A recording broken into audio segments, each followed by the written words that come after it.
So I'm just going to hand it over to April now in a minute. April is one of the co-curators from the Colour Network, who worked in partnership with Clay Arts Centre to present State of Emergence. So I'm going to hand it over to you, April. Thank you so much.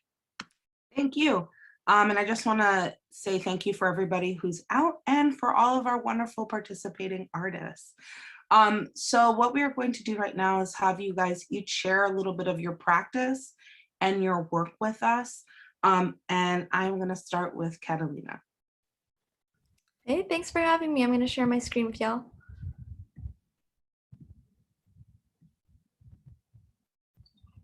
All right.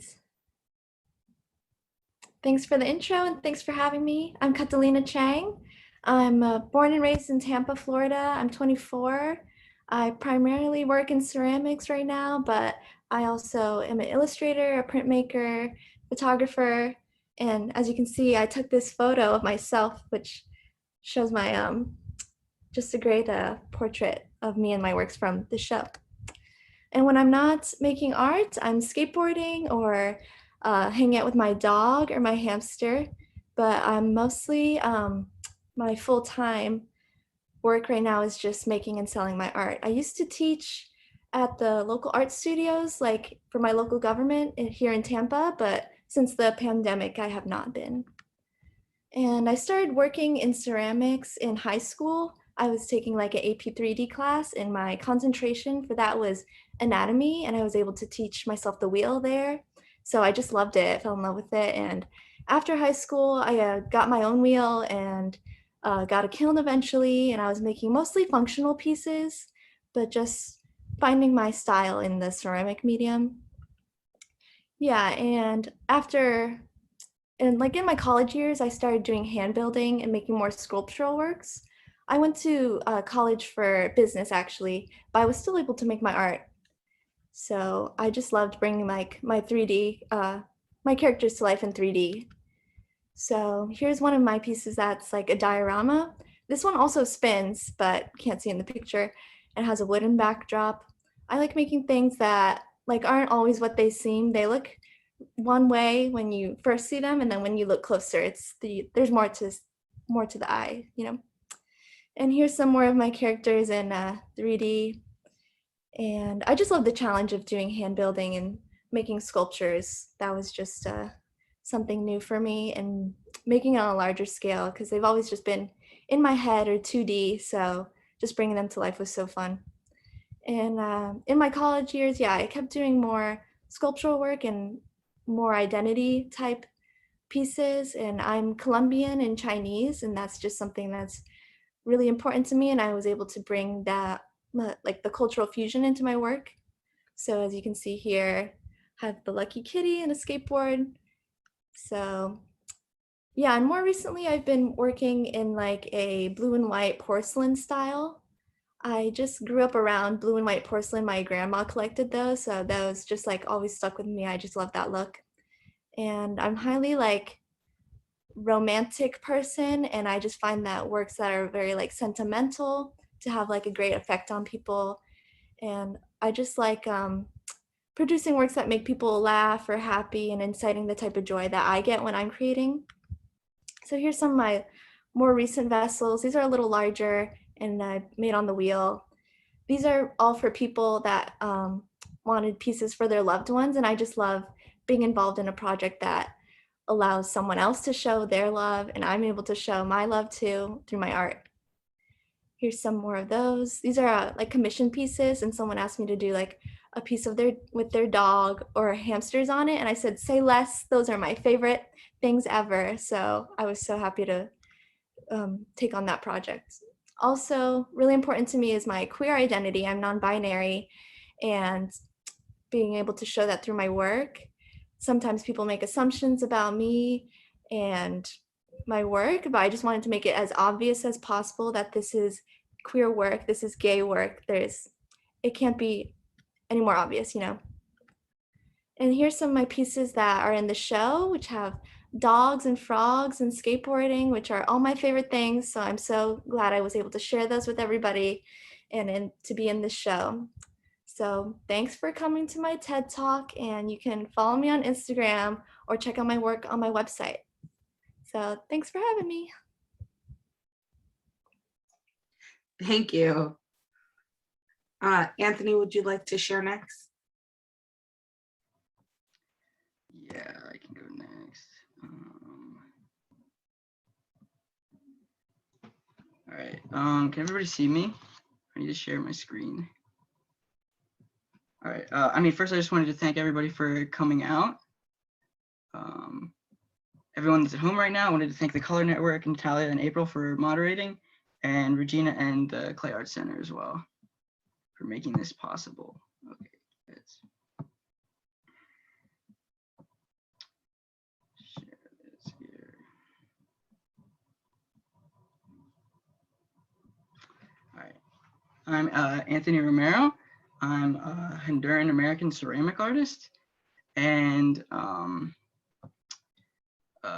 so I started out as a science background, actually, science and business. And then halfway through school, I ended up switching to clay, actually, coming to the dark side. I've been doing it for about 8 years in total, though. I started in high school. After high school, bought a wheel and a kiln and just fell in love with it accidentally, actually. And now it's become my life. I graduated from the Tyler School of Art in 2019, and I'm currently operating out of Philadelphia at the Clay Studio. My motto is, if you can think it, you can make it. All right, I just want to talk a little bit about some of like the philosophy when I'm making work. So I try and think about functionality, but functionality beyond its physical function. So like this mug can hold liquid, but its representation or the idea of it is a little bit better for its function. So like trying to have an introduction for people who don't necessarily understand art quite as much, it's helpful for someone to have access to that through function. So this was a project that I did, the Maker's Mug, that I did with a graphic designer. This was a collaboration. And the idea was to inspire people on a daily basis. So something that they could use normally, and someone could have access to this sort of creativity and carry it into their daily life. So a zip tie being a creative solution maybe for something that on your daily basis. Right, so I graduated from the Tyler School of Art. Amazing people there: Roberto Lugo, Lauren Ryder. Yeah, great group. Now this work is wood-fired. These are gas-fired vessels, and they're inspired by the idea of a quasar. So when I was younger, I studied a lot of astronomy and cosmology, and the idea is two supermassive black holes coming together, and they actually emit light. So it's the brightest, farthest object in the night sky. So this sort of undulating form represents that sort of idea. So they vary from 12 inches tall to 4 feet tall, and I displayed them on kiln bricks here. So this is the work that's right now in New York. I'm doing that same sort of quasar concept. I really want these pieces to show rising energy. So we're having like energy and matter funneling in and then sort of undulating and expanding out in the middle. This is about 2 feet tall, and the crystals sort of help with the flow of the piece as well. So this is another one that's in the show. This is Pink Magma Quasar Vessel. So I really wanted to have an otherworldly feel with this. So this is a magma glaze that I actually made, and it really gives another like world, another planet, and it fits in with the quasar sort of concept where we have matter funneling in and expanding out. This one is just over 2 feet. And then this is my newest work.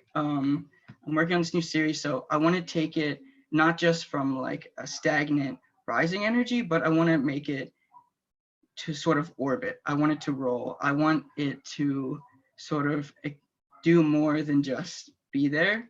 I wanted the audience to be able to engage with it, to be a part of the experience. So I did include a video. Let's see if it'll play. So some of you might have seen this. Let's see if it plays. Oh, it seems like it's not working right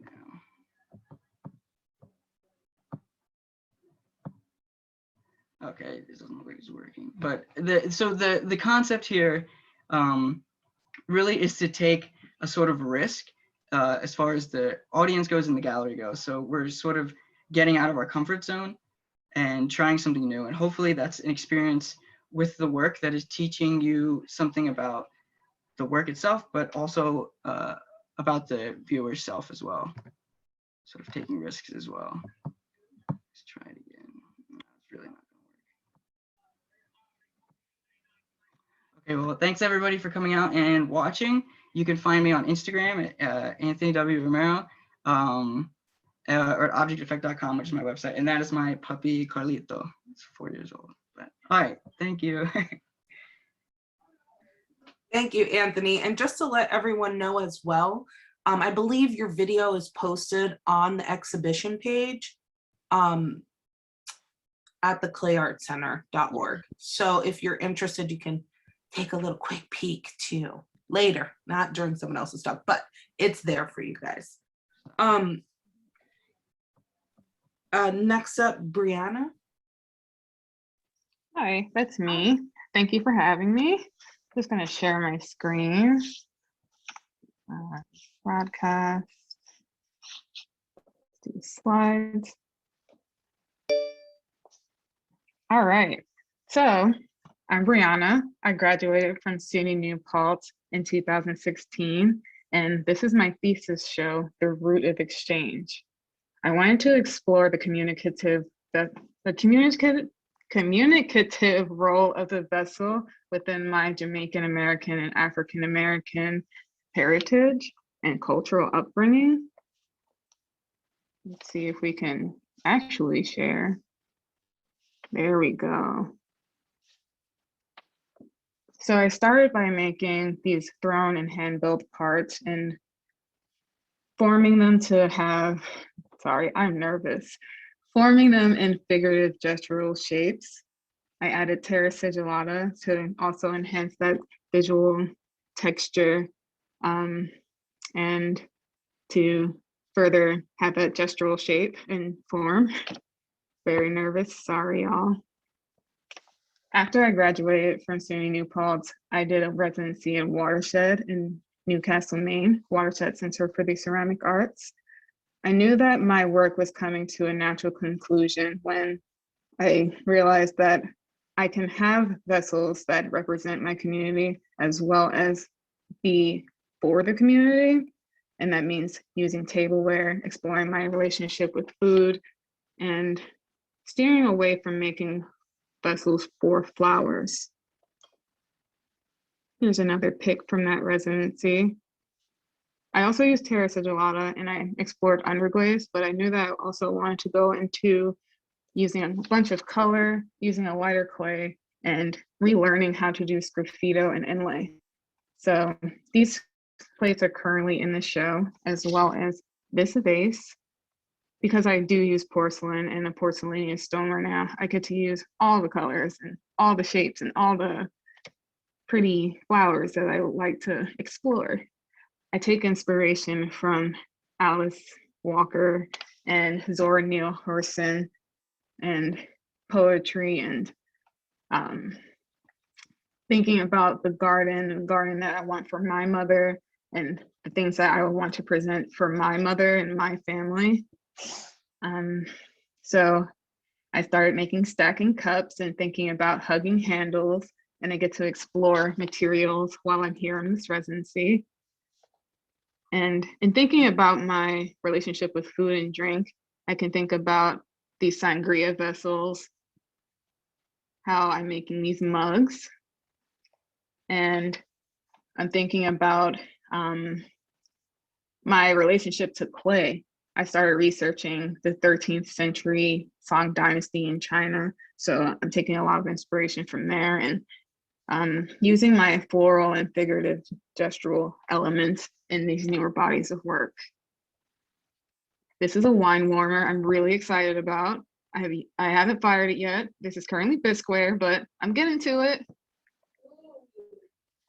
And in this presentation, I'm thinking about how I can make bigger bodies of work with smaller elements. So these are just two sets of bowls arranged into a floral element. It's just a little something that's going on in the studio. Everything is hand built, of course.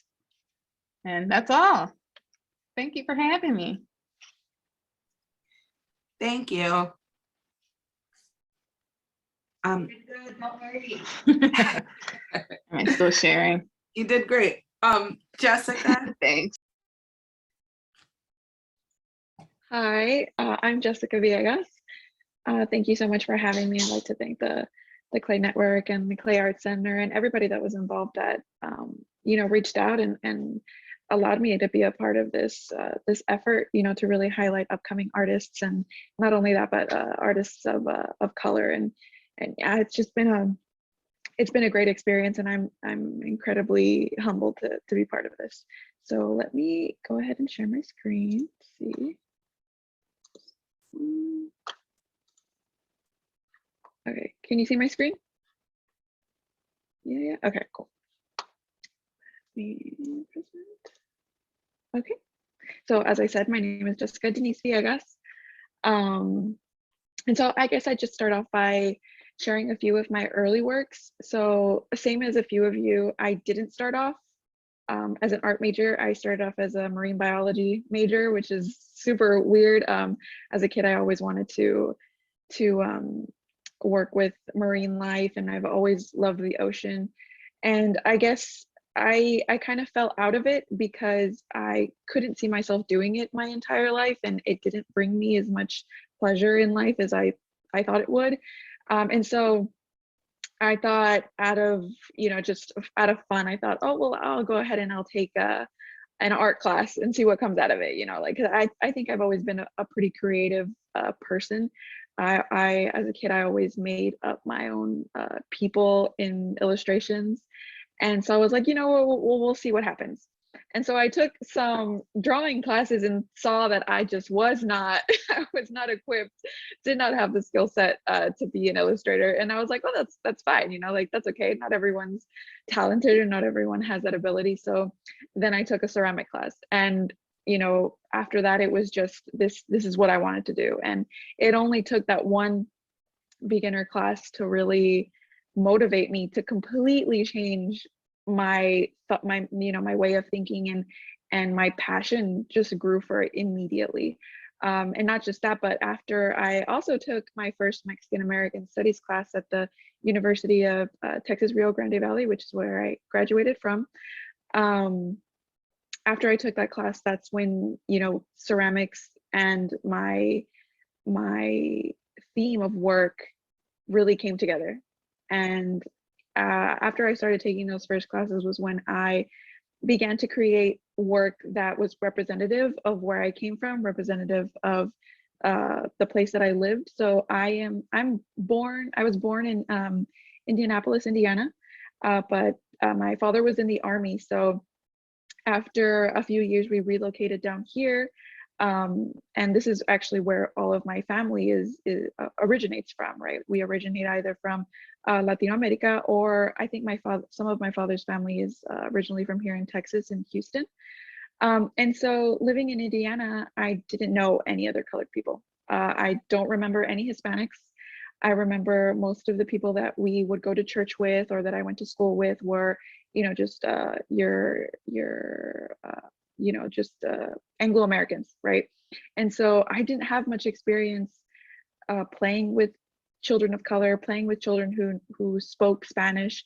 And even then, when we lived in South Carolina, because we moved around a lot, because how I mentioned my dad was in the Army. So I never really spoke my language at home, or my second language, which is Spanish. I never spoke it at home. And so when we came down here to the valley, to the Rio Grande Valley, which is like at the tip of Texas, right? You say the South Texas and people think like Corpus and San Antonio. It's like, oh no, you go way down. You go another 4 hours, or how we like to measure distance in Texas. So we go by hours, right? So it's like 4 hours or 5 hours down below that. That's where I'm from. And sometimes if you'll say South Padre Island, sometimes they'll know what you're talking about. And so when we came down here, it was a huge culture shock. I didn't know how to speak Spanish until I was, I think, a freshman in high school was when I became fluent in Spanish. And so it was really hard to adjust to the difference in culture, to the difference in language and behavior, in you know, in every aspect of living. It was really hard. And so once I entered college, well, it was obviously I was more well equipped, right? I knew how to speak the language. I knew the customs, I knew the culture, but I didn't feel like it was mine yet. I didn't feel like I was sincerely a part of this area or this culture. And so through art is where I really started to feel like I was connecting with who I was and where I came from. And especially with this whole political rhetoric of who we are as Hispanics or Mexican Americans, you know, it was really hard to see that and it be reflective of who I was, or it be a narrative of who people wanted to think I was, or who they wanted to think I was.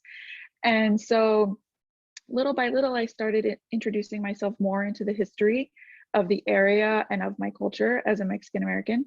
And so you started to see that reflect in my work. And so I started with like little bits, right? And so on the left, I have basically like an image of Coatlicue, right? An Aztec goddess. And in those times, right, women were seen as like beings of power, right? And so I wanted to create something that helped me feel more empowered as someone that comes from that background. And so this was my effort at doing that. And then another thing I did was the what's it called? I'm blanking. Basically, a totem pole. There you go. The totem pole, but reflective of the vegetation and the fruit and the labor that we provide here in the valley, right? And so just I want to say a mile down from where I live, you know, there's a field of cabbage where they grow cabbage and where they grow cotton. And so there's a lot of that and I see it every day. And so I wanted to make pieces that were reflective of the area. But even so, I still didn't feel like I knew what I was talking about. I almost felt like a fraud, right? It's like I felt like sure, like I know, I see it, right? I see it every day and I see all of these elements and all of the scenery here, but I didn't feel like I understood and I didn't feel like I appreciated it enough. So then after that, I became more involved in the community and in the, I joined an organization in my university called Lucha, and they essentially, they were, you know, Mexican American studies majors, they were interdisciplinary studies majors, they were history majors, and they were really focused on the history of the area, the history of art, of Mexican American culture. And from there, I feel like I just kept getting more and more involved, and I kept educating myself more and more, and I actually ended up picking up a minor in Mexican American studies, right? And so after that, it would just evolved into the work that I create now, which is me attempting to create a narrative inclusive of Mexican American history, you know, trying to dismantle the xenophobia that we've been exposed to very recently. And even here in the Valley, you know, you find that we're within ourselves where we display emotions and we display language of racism even within ourselves against others. And so I really wanted to create work that felt positive, you know, that created more of a positive narrative, and as I said, inclusive. And so I have a few photos here, like the photo on the very right is of the, if you go to the University of Texas Rio Grande Valley, but our Brownsville campus, which is at the very tip, you know, it's on the border of Tamaulipas, right, which is Mexico. And so that's actually a gate, and that is the border that we see, you know, like we can go up and touch it, and it's not, it's just, you know, representative of this division, right, and of this separation of people. And so I really wanted to create work that was representative of how we persevere against these obstacles that are placed in front of us, right? And yeah, and even the photo at the bottom, I'm sorry, right next to it is us like standing next to it. And so for my border studies class, we actually took a trip to this wall, right, like this gate here, and we had helicopters surrounding us like throughout the whole time we were there, and Border Patrol like would come up to us and we're like, oh, like what's going on here, like where are there a group of people like in their jogging and their sneakers, they're just like chill right next to it. And a classmate of mine, Shadi Flores, she actually was able to snap this photo, and it's just so surreal, like standing next to it and seeing a photo of us there, and you know, and it puts everything into perspective of where we are. And so here I have my piece La Matanza, and so in translation that's the lynchings, and this is the piece that is for the show, right, that was selected for the show. And so this piece, again, it's representative of a very hard time in Mexican American history, and so basically it's a bleak narrative of the lynchings that happened here of Mexican Americans by the Texas Rangers in the 1910s, and so the work is of large scale, at least in my opinion, right? It's some of the largest work that I've ever created, and I think the reason I did that is because I wanted to make a big statement, you know, like I wanted themselves to be beings in a room, and I wanted you to feel their presence, and I wanted it to be a big fat slap in your face. It's like, recognize me, I'm here, and we're not going anywhere, right? And so on the left is my piece at Encuentro en la Frontera, which was a collective exhibition in 2019 here in the Valley. Just a bunch of local artists who were creating work, you know, trying to involve the community in local government and getting people to recognize that they needed to be present in local government and have their voices be heard. And so that was just, it was super humbling that they wanted one of my pieces there. And I love that this photo is so, it just represents everything I want my work to be. And I want it to be a part of the conversation, right? I want it to be a part, I want it to be present for change and present for the initiative that everyone in our community is doing. And so I just think it's so awesome just to see it there in the group of people, and everyone's talking, and it's just there. And here's another work that I did, and it's basically a part of the same thing. So I take a lot of influence from Gloria Saldúa, and one of the books that a lot of people in the community, at least here, we're very familiar with is Borderlands La Frontera No Mestiza. And so I incorporated her teachings and her philosophies into my work, and I thought it fitting to use some of her writings on my piece. And so on one of my pieces, it says, we were jerked out by the roots, truncated, disemboweled, dispossessed, separated from our identity and our history.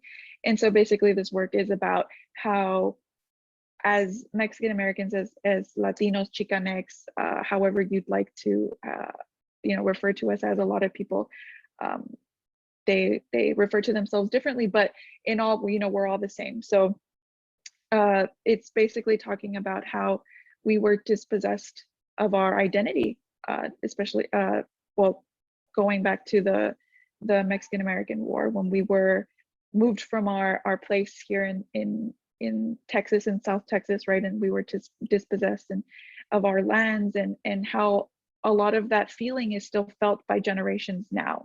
Their children are still feeling it, and their grandparents still feel it. And so I thought it was very important that we continue to move this history forward so that it's not forgotten, and so that it's still recognized. And this is, lastly, to close it up, this is some of my most recent work. This is in collaboration with another local artist here that I attended university with. His name is Andres Aceves. And so this is kind of an introduction to a bigger work, or a bigger series of work that we're trying to create. And this one was supposed to be representative. It's named Doloroso, which translates to sore. And so this is supposed to be about how we feel now, especially during the pandemic, how we've experienced a lot of loss. And so we wanted to create like a visualization of those feelings, but at the same time make it beautiful, kind of representative of how we should not only focus on the loss, but focus on the life that came before it, and celebrate that, right? And find beauty in that, and to really celebrate the people that we've lost, and remember their legacy, and just like bring it forward, and really just remember them for who they were. And so we wanted to create something that was beautiful. And yeah, that's it. And so if you'd like to see any more of my work, you can find me on Instagram at @JDeniseViegas, or you can visit my website at the same. Thank you. Tati, if you're ready, then I'm gonna scoot you forward, just because of time.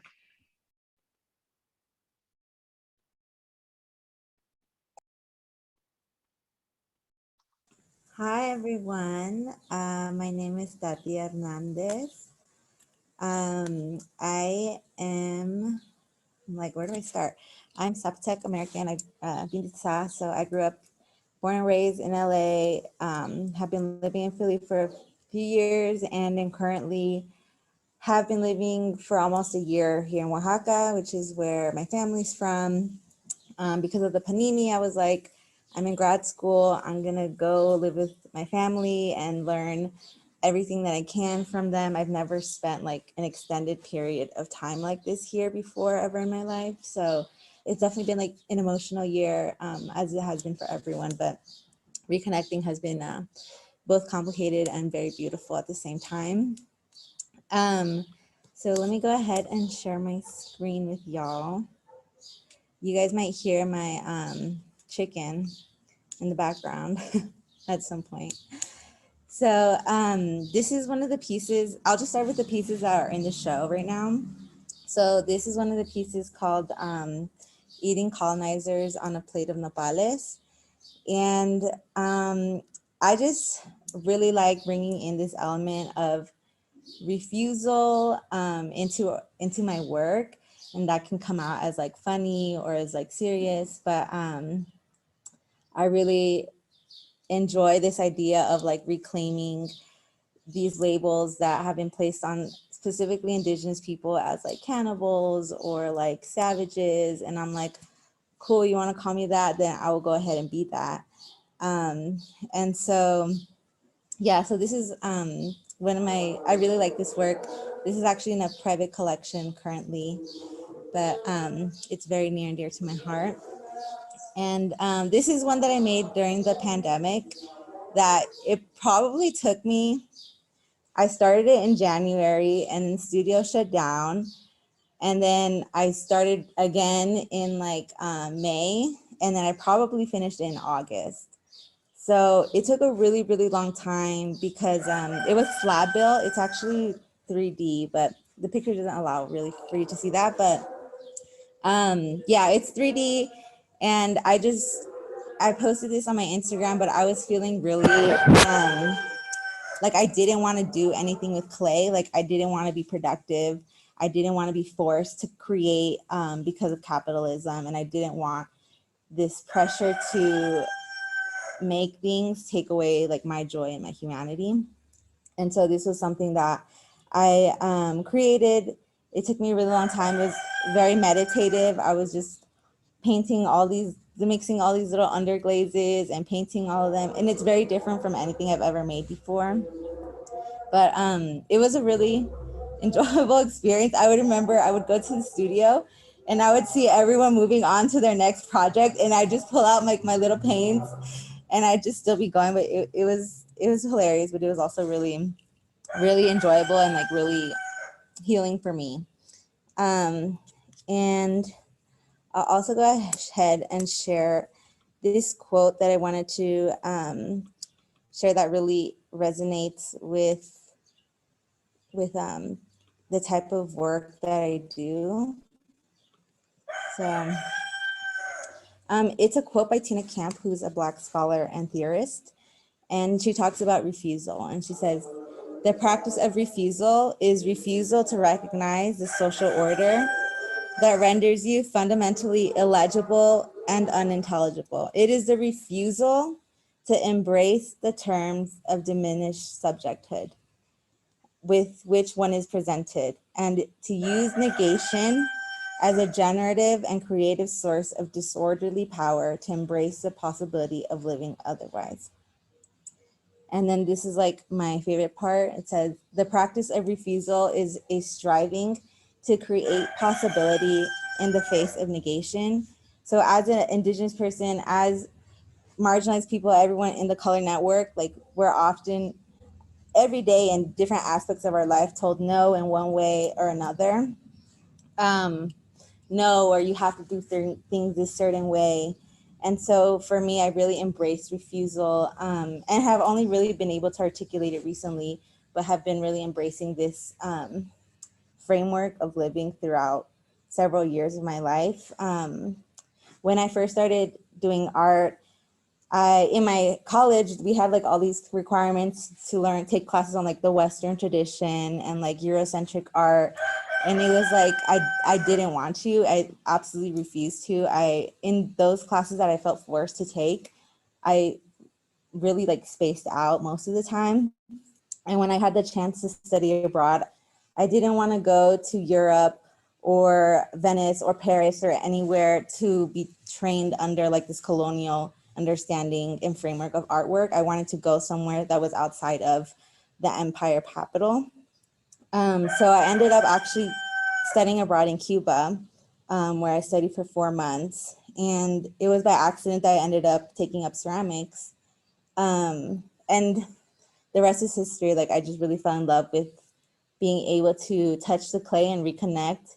And that's like a really huge theme for me throughout my life, is reconnecting with myself, with my family, with my culture, with the earth, like all these different ways and intricate manners that reconnecting can manifest as. So yeah, that's a little bit more about like the framework of my work. And as I mentioned, like I felt really pressured during the pandemic to create ceramics, but I really found more of an outlet in performance work and pivoting to think of myself more as like an earth-based artist as opposed to like a clay-based artist.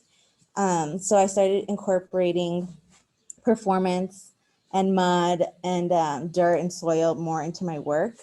This is a performance that I did called Portal 3020. And it was about creating and imagining futurist and sustainable spaces and futures. So the corn mazorca crown that you see on my head is actually corn that I harvested in collaboration with my grandfather. And I don't know if you guys can see the cursor, but there is like a piece, an art piece here that I made in collaboration with my grandmother, who used to cut and make art with, it's called the totomosle, which is like the little papery part of the corn.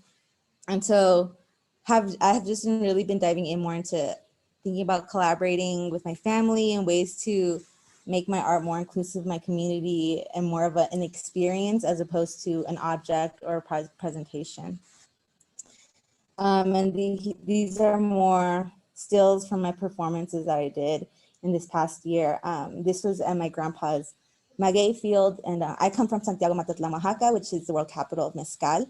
And so most of the people in my pueblo are dedicated in one way or another to making mezcal, growing agave, that type of stuff. So I'm from the 5th generation of mezcaleros, or people who make mezcal. So this was one of our fields. This was around Dia de los Muertos, because you can still see the orange flowers that pop up naturally. And here was another still. This one was actually a meditation to my queer ancestors and reconnecting to the earth and reminding myself that I have queer ancestors who are connected to this land, even though I don't know their names. So that is like a huge rundown on a lot of different things about my art. Yeah, thank you all so much. I'm really excited to be hearing everyone, like April said, like hearing about everyone's like own situations and their own like thought processes. It just adds so much more life to all of your work, and I just can see it in such a different light and like understand the context, which is like a huge part for artists of color. Is like sometimes we want to provide context, sometimes we don't want to provide context, but hearing your stories has been really special. So thank you. Thank you. Karen, are you ready? Oh, you're on mute.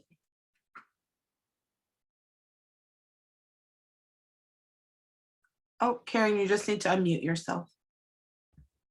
Sorry about that. That's all right. It's okay. Let's see if I can do this. Or is there someone else who's ready who would like to go? Karen, That's it. if you want, I can share the screen from here and let you talk about the work that you have in the exhibition. Yeah, that would be great. I can Yeah. bring up your images of your work, if that helps. That helps, yeah. Awesome. Let me see if I can do that. Sorry guys about the slideshow. I'm trying to sort of figure it out and navigate it. My name is Karen Hymas, or Karen James in English. And I'm a Salvadoran American artist. I've been working with clay since I was about 8 years old. And I decided to pursue the medium in grad school because I fell in love with the stories that were being told, that I was sort of perceiving from ancient work from the Metropolitan Museum of Art. And so one of the most striking ceramics that made a huge impression on me were the Colima dog vessels, which had these human faces, and the moche vessels, the stirrup spout vessels, which tended to have these either funny kind of stories about birth and coitus and death and sacrificer scenes. And so there were all these untold stories that I was so curious about and kind of just inventing in my head. And so I started reproducing these stirrup spout vessels to honor the sort of underdog of America. And I know this has nothing to do with the work that's in the show, but it is connected. I promise I'll get to it in a second. But I was thinking about these vessels. They were actual functional vessels that contained or looked like they could contain liquid, but they, they were ceremonial. They had a grander purpose, and they depicted, portraits of people, and they even had hairstyles. There were all these amazing details about ancient people, things that I didn't learn growing up in public school in Yonkers. So I started to research it, and in researching it, I discovered all these untold stories about, ceramic artists kind of being moved from whatever village, whatever township they lived in, into the Capitol building. So if one civilization engulfed another or took it over, they didn't destroy or seek to wipe out their culture. They actually found that it was most beneficial to adopt some of their religious beliefs, some of their ideologies. And so they incorporated oftentimes new powerful civilizations throughout Abiyala or Latin America,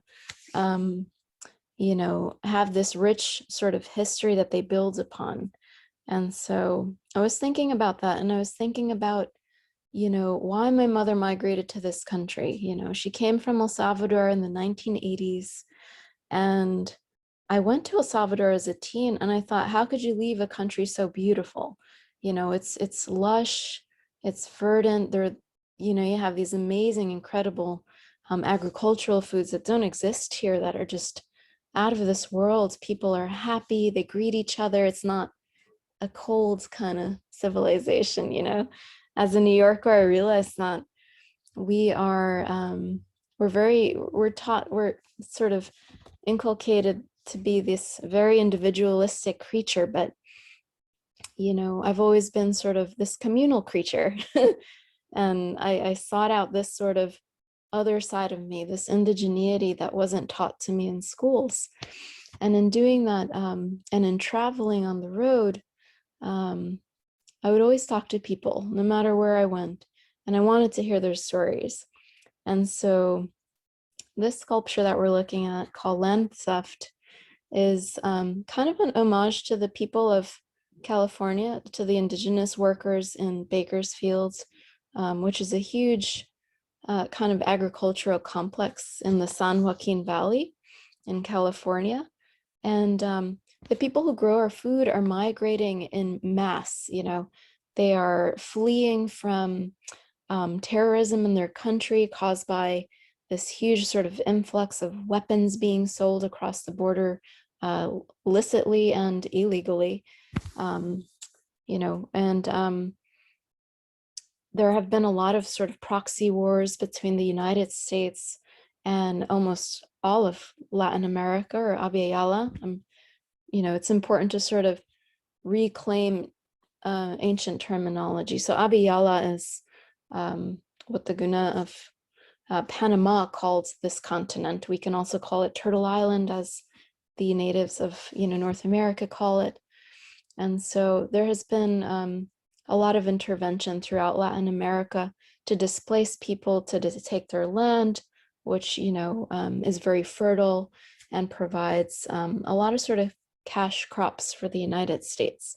So the strawberry came about on this trip, on this road trip through California, where I saw indigenous people working, and they were covered from head to toe in hoodies and bandanas and big sombreros and gloves, but they weren't protected from this invisible, it was actually very visible, from this visible chemical kind of spray that was going on the crops and on their bodies.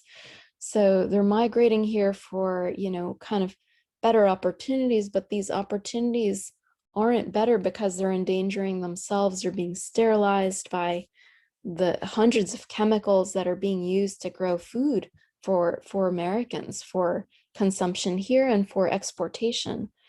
So I thought about this, and I started looking at the cash flow and how capitalism has really kind of destroyed indigenous way of life. You know, it's this kind of a Eurocentric European idea that eliminates people's power to produce and to trade. And they've sort of replaced it with this monetary system that really devalues humanity.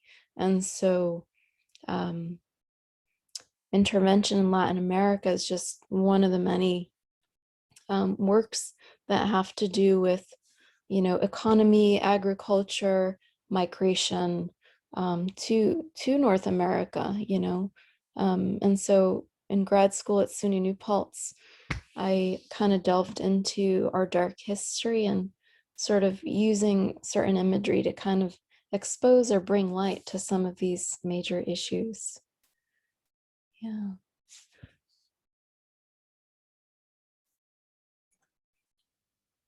Thank you. That was wonderful. We only have about 5 minutes left on time for today, because I believe we end at 8. But I just kind of wanted to say, when we were coming up, or we're thinking and working with the Clay Center for a concept of the show, we were really thinking about kind of the year that we have all just experienced. And Tati, I know you kind of like touched on this, and it's as makers, but then also thinking about being at the beginning of your professional pathway, whatever that may be for you, and kind of the challenges that come from questioning whether even to have energy to make. And so I just wanted to say thank you guys so much for participating there's something amazing about listening to the different ways each of us as makers working with clay navigate our own narratives, whether they be familial, cultural, or looking into the celestial, into outer space as well. That these are these amazing ways and different ways in which we all can communicate and through object. And I just wanted to extend a thank you for taking time to share your work with us and what is a really powerful and amazing show during a very unique time in this world. So I just wanted to extend a thank you to you artists that are participating today, for those who were here earlier on, and also to thank the Clay Arts Center. I'm just so really grateful. Thank you guys so much. Thank you, guys. I'm just going to come back on the screen here. Thanks, everybody. I have to underline what April says. It's so much more meaningful when you get to hear the artist speak about their work directly. Thank you, April, for moderating. I really appreciate it, and hope to see you all again soon. Thank you, guys. Bye, everyone. Bye.